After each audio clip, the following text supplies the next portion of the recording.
Incide per il 5% sull'economia del territorio di Noventa di Piave e dei comuni limitrofi del Veneto orientale l'attività del designer outlet.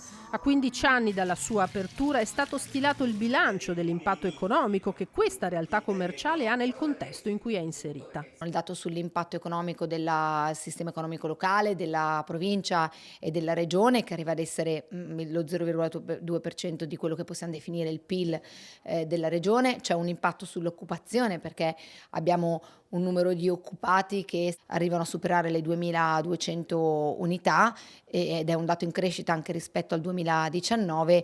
C'è un tema turismo perché ci vede una destinazione preferita all'interno del territorio di riferimento, ma anche all'interno della provincia e della regione, perché più di 6 persone che pernottano all'interno della regione vengono poi a visitare il nostro centro. 117 milioni l'indotto economico nel territorio, 274 a livello regionale. Un imponente afflusso di visitatori e turisti con numeri del tutto anomali per un piccolo centro dell'entroterra. Pre-Covid parliamo più di 5 milioni di visitatori l'anno, oggi siamo sui 3,5 e stiamo parlando anche di fuori dal casello autostradale dove ci sono 11 milioni di macchine che transitano ogni anno proprio attraverso per passare per Noventa, per sicuramente andare anche alle spiagge, ma sicuramente andare anche a visitare il nostro outlet. Struttura commerciale che ha dunque un importante indotto anche all'esterno, generato innanzitutto dai visitatori internazionali che pesano per il 40% sul fatturato dell'outlet.